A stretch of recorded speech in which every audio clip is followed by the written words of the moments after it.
Hello, everybody. Scott Golden here with the Mid South Wrestling Review Series for the 23rd of February 1985. We hopefully are going to finish 1985 maybe this weekend. Depends what my schedule looks like. It's been busy the last couple days, so don't know where that is. Anyway, we start with Buddy Landel facing off against ultimately the Natural Butch Reed. Of course, they have a history together, as is to be expected. Their history together is kind of highlighted in commentary quite well. One thing that Bill Watts does that many commentators don't do today, I do enjoy Jim Ross still. I think Tony Schiavone is the best commentator in the U.S. right now. And there's people I do enjoy, but for the most part, commentators in the last 20 years have been so cookie cutter that it's frustrating. And I did the job, so I understand how hard it can be. But at the same time, WWE certainly processes their stuff in such a way that I can't listen to it anymore. It's that bad. Anyway, so Reed makes his way in, and they have been teammates in the past. Obviously, Akbar trying to get things going that way, tie up both men. Kicks by Reed. Reed with some punches underneath. Reed starting to wear white with the yellow boots and looking to be in really good shape. He is a power guy here and manages to be a power guy here. Shoulder tackles sends Landel down. Reed manages to hold on to the inverted chin lock that he has on, sends Landel down quite a bit. Almost gets a near fall, but Landel gets his foot over the bottom rope, and ultimately we see Landel manage to fight around. They wrestle around in the collar tie-up that's longer than average. We see a lot of choking by Landel. Landel willing to cheat, willing to do whatever he needs to do to get things going in his general direction. We then see Butch Reed kind of following up on him a little bit, keeping on him, rolls him up, and eventually does get the victory. After, I believe he hit the shoulder tackle. Yeah, he hits the shoulder tackle, 1, 2, 3, and he's over. Reed gets a gift from the boys' home. It's basically a plaque denoting his usefulness as a talent and role model there. Kind of an interesting thing. Dirty White Boys out next, and they're facing off against Pritchard and Daniels. Tom Pritchard been around since I believe '79, and I think having a cup of coffee in the area is kind of interesting. I love Dr. Tom. He may be the most prolific trainer of the last 20 years outside of maybe Rip Rogers. I don't even think they may actually be some of the last two trainers that are still alive that are worth much. Not to say that an independent trainer can't be good, but if I wanted to guarantee a guy, George South is another. But I mean, there's so few trainers left that know what they're doing, and it's sad. Anyway, Dr. Tom manages to get both of his guys over, arm drags, arm bars, and the like, tag off to Dr. Tom's partner, Terry Daniels. Terry Daniels has been around a little while. He cinches up on the arm and he fights back. Daniels does stay here for longer than I actually realized. Misses the crossbody, and the White Boys cut off Daniels.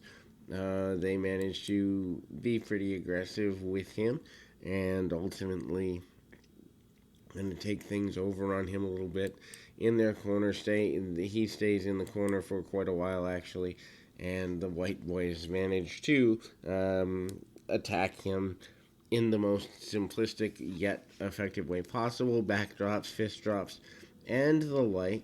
Tony Anthony obviously comes out of the area, does very well in Smoky Mountain at a later point, and Dr. Tom comes back in. Weird to see Tom in the babyface role. I'm stymied to see Tom Pritchard in a babyface role unless it's in an enhancement match, putting over someone he's trained. It's just not. And even then, he did the Dr. X thing, the Irish Whip, and the Samoan drop by one of the White Boys, and one 2, and 3 win for the White Boys. They're going towards the Tag Team Championship, one can assume. They do an electronic version of the Best Dressed Man contest that DiBiase and Duggan had done before. This time is no different than the other, except they show a primitive sound meter looking thing to denote who wins and loses in the contest. Duggan wins again, not a big surprise there, and we go to the next in the series of matches. Actually, kind of a slow episode this week. I mean, they've only got 15 minutes left with 3 segments, one of them including a music video. But Paul Brown and the Blue Demon here. Blue Demon, not the one from Mexico. Kind of a cheesy knockoff. Kind of a square off with Taylor and Jake Roberts mid-ring, obviously. Taylor and Iceman King Parsons are the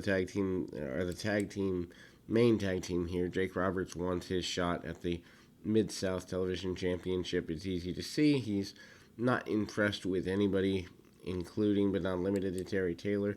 Interesting that they had a feud for as long as they did. Parsons with arm ringers, arm drags. Taylor comes in, hits the new enhancement talent with a couple of hip tosses. Tags back to Iceman King Parsons. Parsons hits a big clothesline. Parsons tags back to Taylor, who hits or who encourages the win by the Dirty White Boy. Rock and Roll Express and the Alamo Brothers, otherwise known as the Guerreros, they're given, a couple of minutes here. They've fought before. They will fight again. Again, it's hard for me to call it because they are a team that I have difficulty telling apart.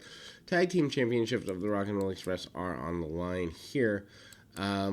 And obviously the heels take over, go to work on Robert Gibson. Gibson is the main adversary for the first little while. Morton comes in, gets the head scissors take over into his own corner though, so ring positioning not a friend of the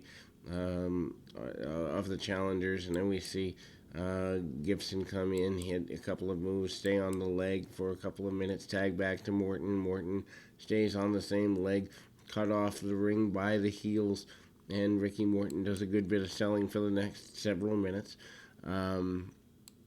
Then Morton comes up, the champions run the challengers off. Heels are doing a lot of backpedaling for the next several minutes, and Irish whip Morton back after a leapfrog. Good speed here. Nice Northern Light style suplex. Gibson selling it like $1,000,000 in the sense of the danger to its partner.